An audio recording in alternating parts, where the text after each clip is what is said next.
Welcome to Big Basket Now presents the RCB podcast. Welcome to the RCB podcast. This Women's Premier League, we bring to you a series of stories with our women cricketers under the theme, It's Her Story. Joining us today, the powerhouse of the Royal Challengers, Bangalore. She's one of the finest all-rounders, Sophie Devine. Thank you so very much for taking time and being part of it.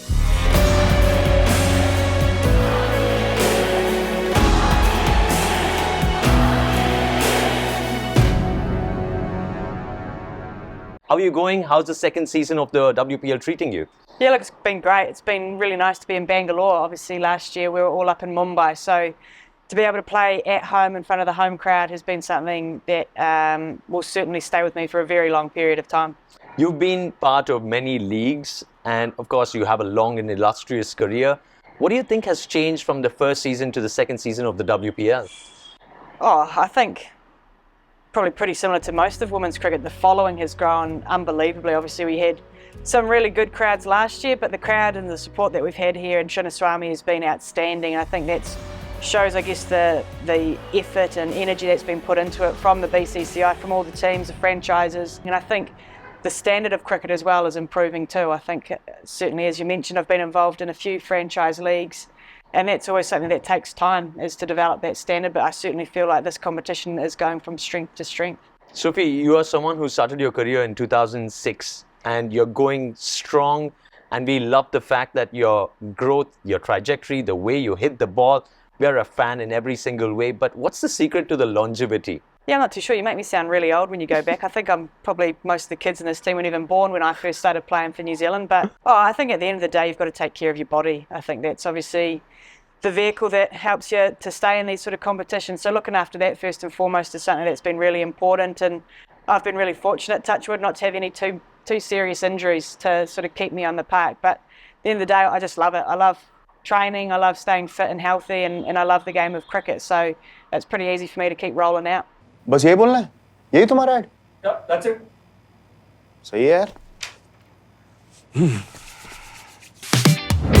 Now delivering in 10 minutes.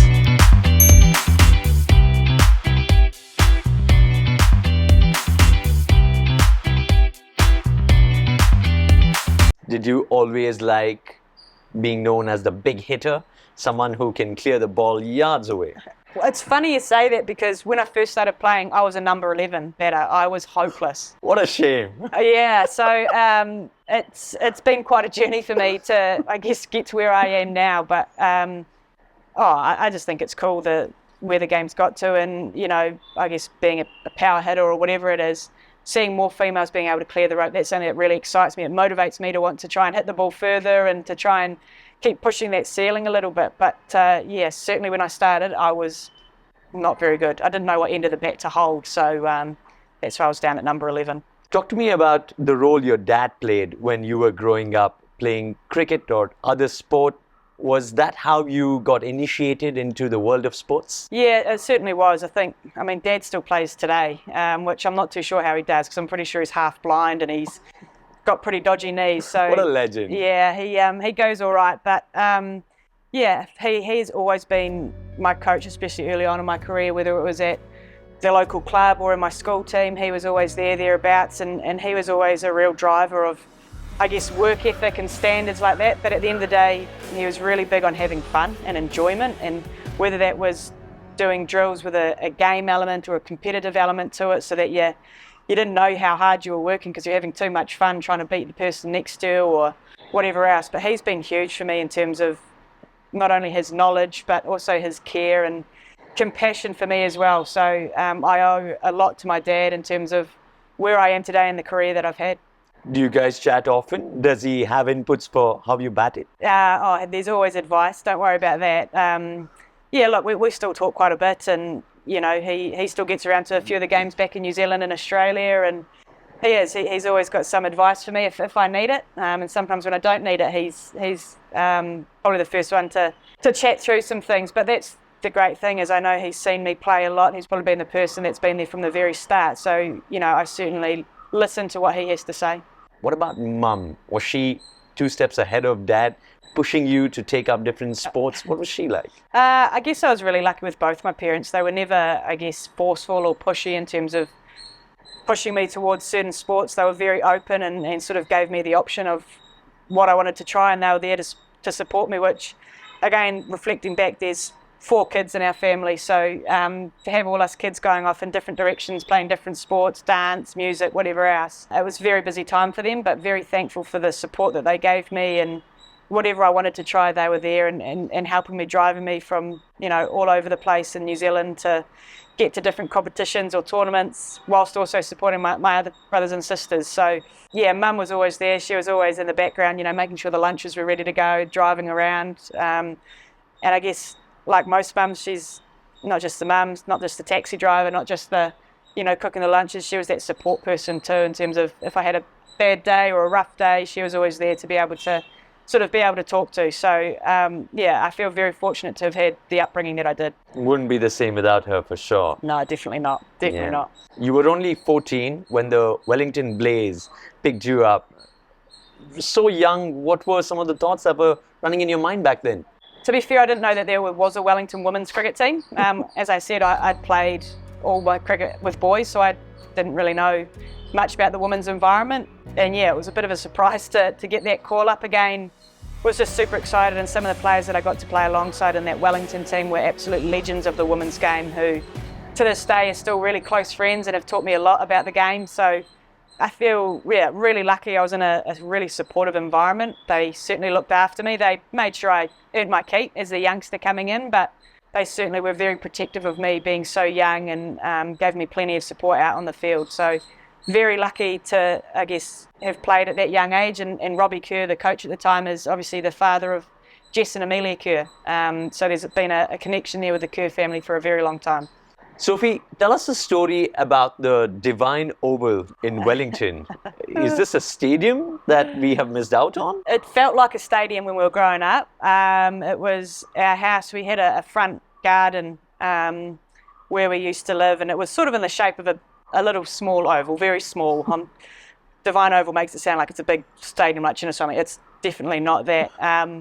It's got a ring to it, for sure. It does, doesn't it? And we just absolutely loved it. My brother and all his mates and all my mates, we would spend so many hours playing out there. We somehow found or acquired a old concrete roller from the local school, so we managed to get that back home. So we'd be rolling the pitch, we'd get chalk out and we'd mark the creases, and where our house was and where the front yard was, there was a road, and then there was a bit of a hill cliff the other side. So there were rules. You obviously couldn't hit it over the cliff because then you'd lose the ball. So that was 6 and out. We had a lot of space that was sort of straight down the ground. So you got real reward if you hit the ball straight down the ground. So whether that's come into a part of how I play the game, obviously focusing a lot on hitting the ball straight. But yeah, so many memories spent just hours and hours and hours of playing with kids from the neighbourhood, just playing cricket out in front, massive battles, whether it was pretending we were New Zealand versus Australia or Australia versus England, India, it didn't matter. We would just absolutely love our time out there and took real pride in making sure that the Devine Oval was looking good.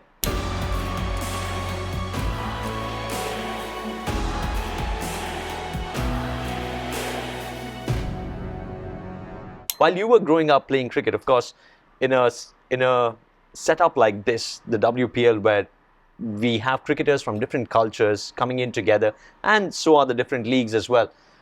A girl playing cricket with the boys, or a side comment saying, should girls be playing cricket? Did that ever come up to you when you were growing up, Sophie? Yeah, it certainly did. I played a lot of boys cricket right through my early years, representative cricket through high school as well. I played in the boys team. So for me, I found it really unusual that it was deemed different or unusual, or there was still comments made about, and it wasn't just the other players from the opposition, it was even parents and things like that saying, why is there a girl playing? It's not safe for her.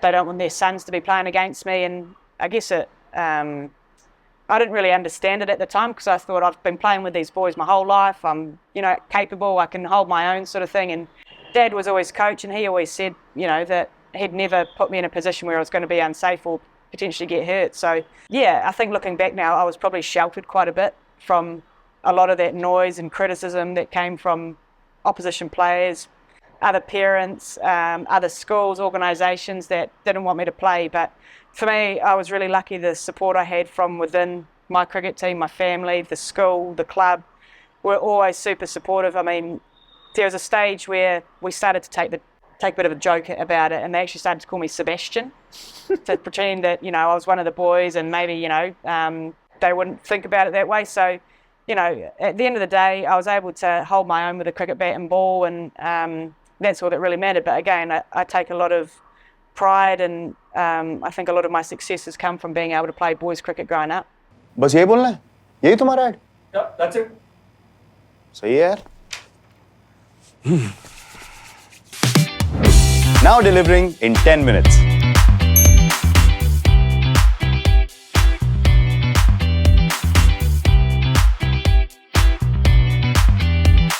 It must feel surreal for the way cricket has grown, especially women's cricket. Yeah, it's been a pretty incredible journey, and something, you know, I do reflect on, but I think I'll certainly reflect on once I've finished playing myself. And to look back over my career has been incredible change. To see where cricket has come from having to play with boys to there's girls-only teams, girls-only competitions to the WPL, the growth of women's cricket has been outstanding. And I feel really privileged to have been a very, very small part of it, but to have seen it up close and personal is something that, has been pretty amazing. Of course, cricket was happening on one corner.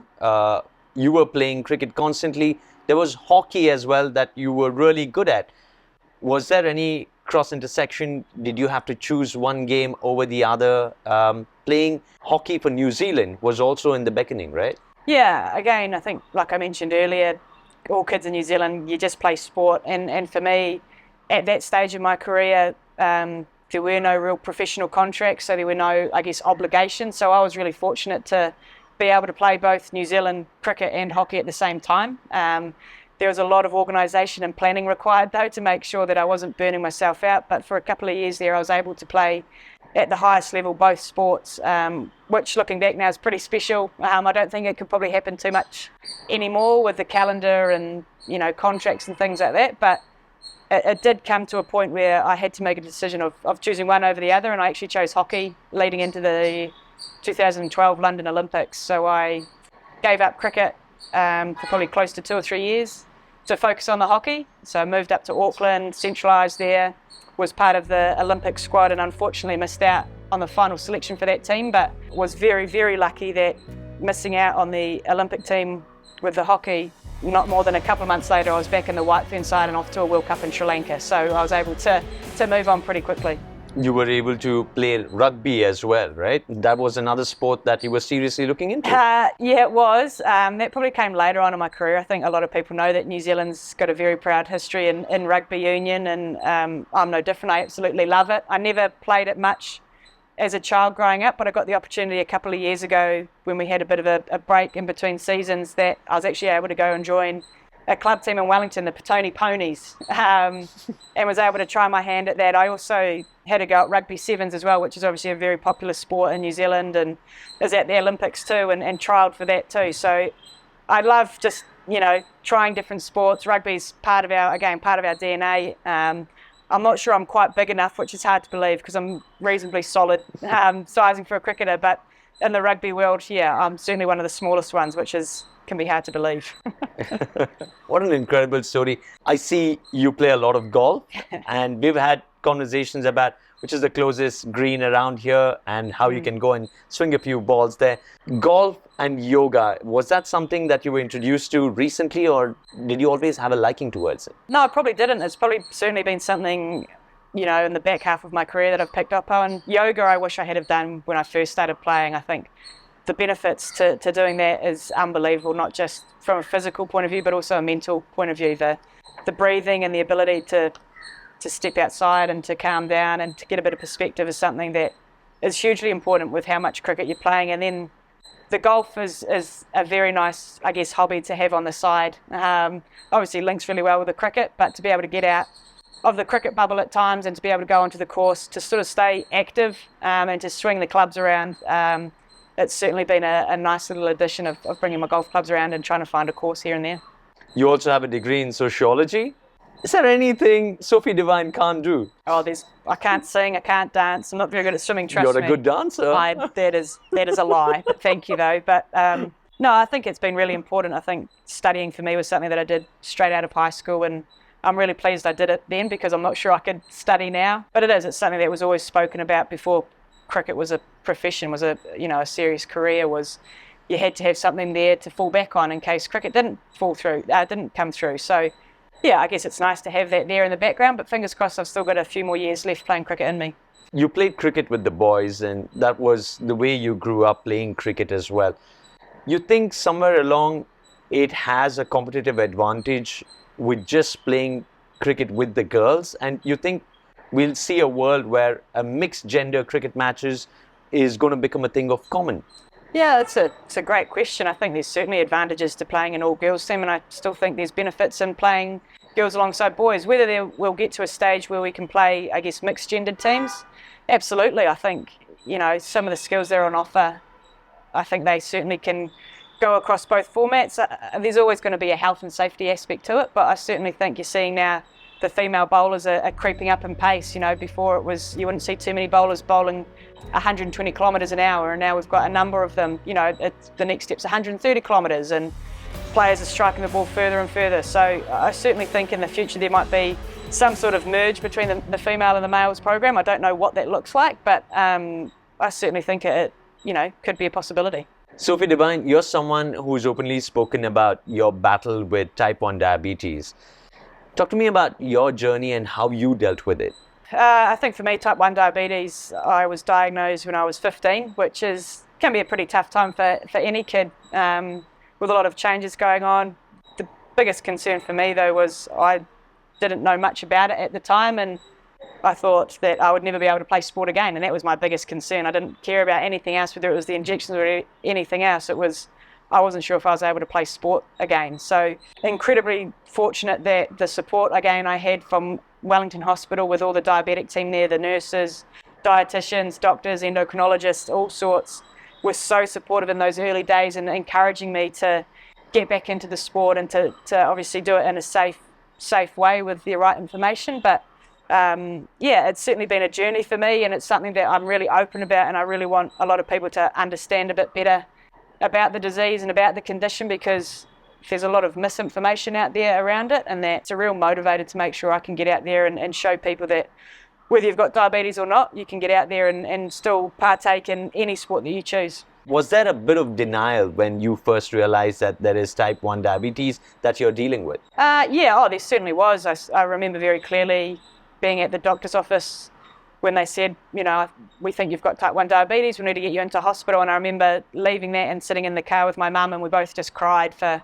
probably 30, 45 minutes, just bawling our eyes out sort of at the situation that we found ourselves in. So it was pretty overwhelming at that point. But mum, again, being the strong woman that she is, was like, right, okay, we're going to learn everything that we need to about it, and we're going to get on with it. We're not going to, mope about and be sad and pity ourselves. We're going to get on with it, and we're going to make the best of the situation that we've got. So from that point in time, it was certainly very much just get on with things, make sure we can make the best out of the situation we've got, because at the end of the day, there's people who are in a lot worse position than I am, dealing with diabetes.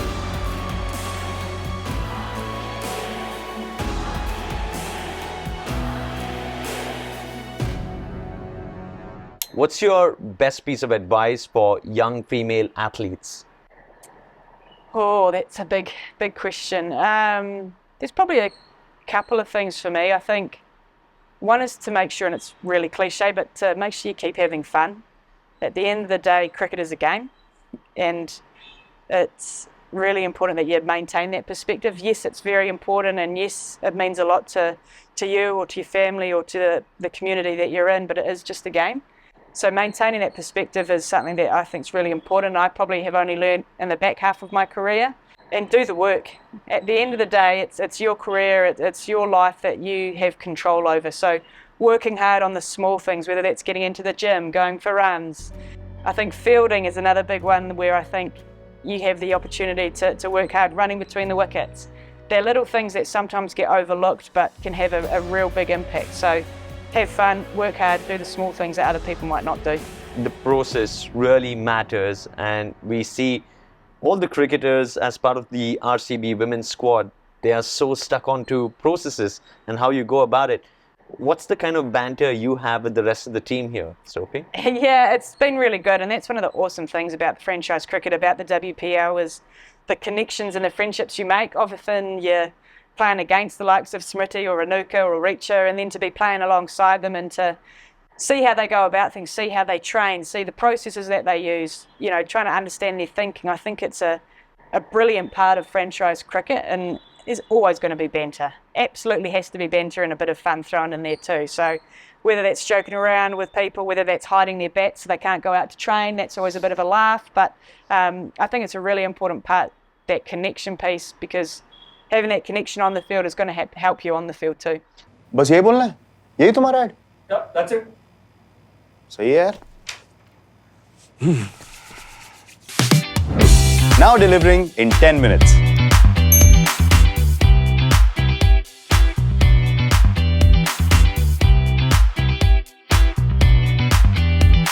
Did you have role models when you were growing up? Who would you look up to? Yeah, it's another great question. And when I was growing up, women's cricket wasn't really on TV. It was not very visible, so it was really hard. So a lot of my role models growing up were actually male cricketers. And I'm a bit sad to say this, but Brett Lee, an Australian, was actually one of the bowlers that I used to love looking up to. I used to love the way that he used to run in hard, bowl the ball quick, swing the ball. I used to just absolutely love watching him play. I think a bit closer to New Zealand, the likes of Nathan Astle, Craig McMillan, who's also a diabetic, watching the likes of those players, the power that they possessed, but also the all-round skills that they had, was fantastic. And then probably more recently, you're looking at players like A.B. de Villiers, Brendan McCullum in New Zealand is an absolute hero. So you don't have to look too far to find some role models. Brett Lee is awesome, but can he bat like you? Well, I have seen him play a good couple of knocks, but I mean, I'd take being able to bowl like Brett Lee any day. Right. You and Bangalore share a very deep connection, apart from the fact that you play for the Royal Challengers Bangalore. At the Chinnavamy Stadium, you have the fastest T20I half century as well. Talk to me about the fond memories that comes back whenever you play here. Yeah, well, that was a fair while ago now, but certainly, probably one of my most memorable innings, playing for New Zealand here against India. I think it was 2015, I think it was. It was 2015. Just nearly 10 years ago, which is a bit scary. It was just one of those days where the ball just seemed to fly off my bat. I remember one of the first shots I played was off Julan Goswami. I think I hit it for 6 over backward point, and I thought, okay, right, this could be the day. And, it was all a bit of a blur, to be fair. I sort of wasn't really looking up at the scoreboard too much. I was just in this zone, and it probably wasn't until I sat back down and sort of had a few pats on the back saying, that was pretty special, that I probably realised what I'd achieved. But I mean, the stadium's brilliant. I think it's outstanding. We've seen so many sixes hit this tournament already, and certainly for me, as you mentioned, a real deep connection to Chinnavamy. Of course, you are traveling from hotel to hotel, different cities. Touring can be a little hard, but in between, when you get a little time away and you get to take a walk to really get with the culture and the locals of a city, have you been able to do that in Bangalore? We went out when we first got here, myself and Kate Cross went out for dinner. We went down Church Street, I think it was. Church Street, yeah. Which was very, very busy. It's a bit different to New Zealand. There's a fair few more people, but it was awesome to get out there. Obviously, we had team dinner at the RCB bar and cafe, which was outstanding to get amongst the locals. I think Bangalore's a great city. I'm really fortunate to have been here a couple of times now, and the support that we have, obviously the fans absolutely love RCB, which is so cool. So absolutely, I think it's really important that you get out, you get in amongst, I guess, the locals, whether it's cafes or restaurants or just getting out and seeing the sights. I think that's a really special part that we have as cricketers, is to be able to go out and experience different cultures. I hate to bring this up. Ellis Perry remembers this vividly. 2010, Australia and New Zealand, the finals of the T20 World Cup. And there was one last ball remaining, 5 runs required to win. You're batting, Ellis Perry bowls, and you smack it straight back at her, and she throws a foot. That right foot of Ellis Perry, I've got nightmares from it. I mean, it's probably part of the crazy part of this journey, is that here we are, 14 years later, playing in the same team against Ellis Perry, who stopped that I was certain it was going to go for 4. So, yeah, I've still got nightmares about that game. Yeah, Australia are just Australia, aren't they? When we did speak to Ellis about it, she said, we haven't really had a banter about it just as yet, but now that you brought it up, maybe we will. I'm not so sure because I'm still very sensitive about it that, that could have been my only chance to win a World Cup and her right foot stopped that from me. So I think she knows that I'm a little bit sensitive about it and I might, break out into a few tears or whatnot. But yeah, I'm actually surprised. She's too nice. She's too nice to bring up a bit of banter about it. So yeah, I'm sure she'll whip it out at some stage. Opening the batting with Smriti Mandhana, the captain, and watching her on the other end, how does that go? It's really funny you say that because Smriti was actually talking the other day about how she remembered her first international game against New Zealand when she was, I think, 17, 18, and remembers coming to talk to me after the game. And I remember her with her glasses on and, looking a bit different, a bit younger than she does now. And to see, her and the way that she's gone about her career and to be able to be down the other end from her when she's batting the way that she does, it's really special to see that. To see her in her home conditions in front of a home crowd is unbelievable, and again, feels super lucky and to be part of the team, part of the group that gets to watch her to go do her thing.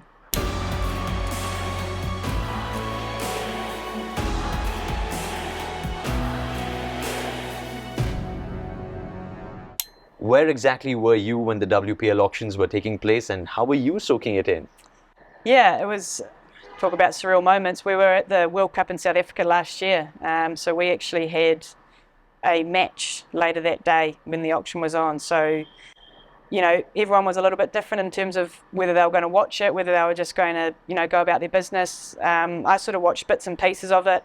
I think it was really hard not to be involved and attached to it. You never really know how those things are going to pan out with it being the inaugural season, the auction, the draft, everything. It was pretty nerve-wracking, and to be, I guess I was fortunate that I was sort of early on in the auction, and obviously had fingers, toes crossed, everything, hoping that I'd get picked up somewhere, and to be picked up by Royal Challengers Bangalore was a pretty cool moment. And yeah, the opportunities that came with that were awesome. It was a bit of a mixed bag of emotions because you had some friends that missed out and then some that got in, and the opportunities that were going to be there. But yeah, it was a crazy time, a crazy couple of days seeing, that whole just auction was something so new and so different to the women's game.